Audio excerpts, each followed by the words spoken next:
Hi, everyone. How do we determine a sample size n that will get us a confidence interval with a pre-specified margin of error if we're estimating p?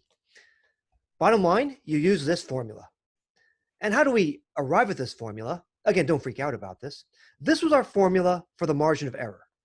Using algebra, solve this for n.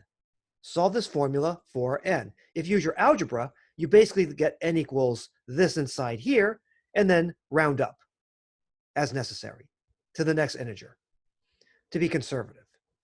But wait, there's a problem.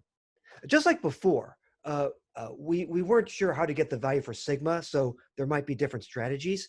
How are we going to get values for p hat and q hat if we haven't even done any sampling yet? Remember, we haven't called anyone yet, right? If this is a poll, we haven't called anybody yet. We haven't flipped any coins yet. How can we be conservative? What's a worst case scenario?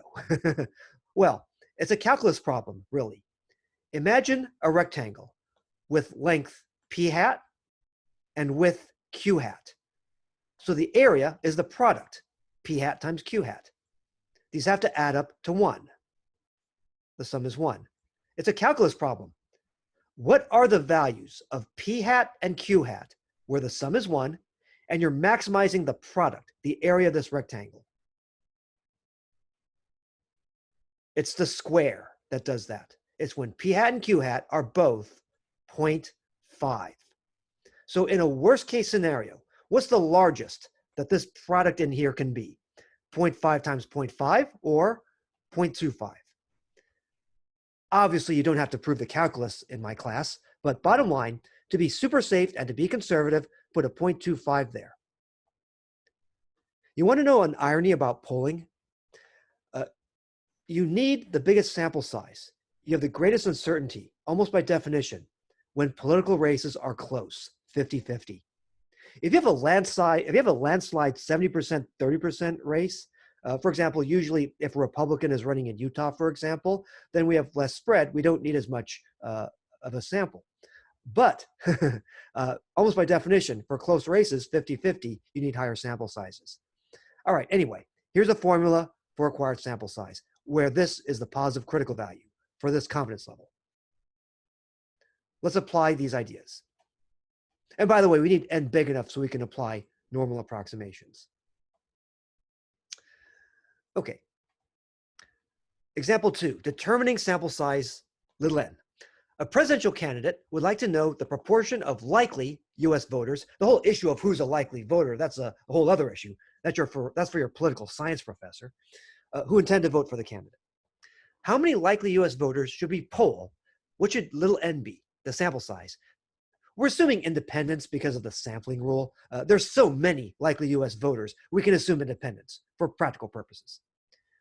How many likely US voters should we poll to be 95% confident that our sample proportion, p hat, will be no more than 3.5%, which is the poll margin of error, or MOE, away from the actual proportion, okay, of supporters for this candidate.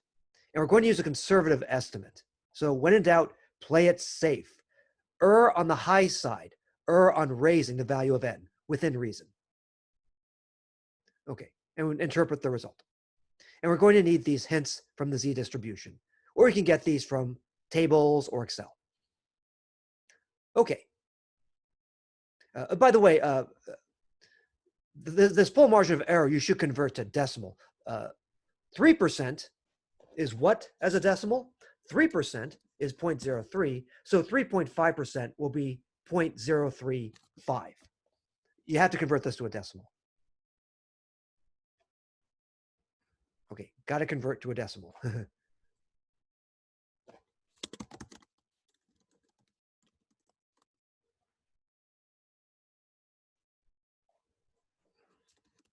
Otherwise, you'll be way off. Okay, let's do it. Here's the given formula. All right. We know that for a 95% confidence interval, we put the positive critical value. 95%, 1.96 for z. That should sound familiar. Or crank through my Excel spreadsheet. 95%, the standard confidence level. All right. Positive critical value, look at that, 1.96. Pretty close. All right. So 1.96 goes here. That's squared, all right? And then 0.25 over here to be conservative, because it could end up being a close race with close sample results, over, remember, E, you put in 0.035, not 3.5. Otherwise, you'll be way off. And that's squared. You end up with 784 likely US voters. That's to play it safe. All right, so interpretation, we should randomly sample 784 likely US voters to be 95% confident that the eventual sample proportion, because we don't know if this candidate is going to get 53% in our poll or 79% or 10%. Well, if you're at 10%, you don't belong in the race. But we don't know what the eventual sample proportion would be. But whatever it is, okay, it should be no more than 3.5% away from the actual proportion of likely US voters who intend to vote for the candidate. Again, likely US voter, that's for your political science class. Maybe look at prior voting participation in midterms or whatever. Now, by the way, what this means is that if you actually have a sample size n equals 784, you find your p hat and you construct your confidence interval for p, the true proportion that's going to vote for the candidate. Well, here's the thing. Our confidence interval for p will be centered at p hat, right? P hat will always be at the center of the confidence interval, okay? And this margin of error, okay? Well, here's the deal. If it turns out that p hat is exactly 0.5, then this margin of error will exactly be 3.5% or 0.035.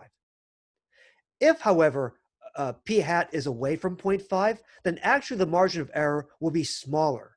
But that's okay because we're playing it safe. We're being conservative.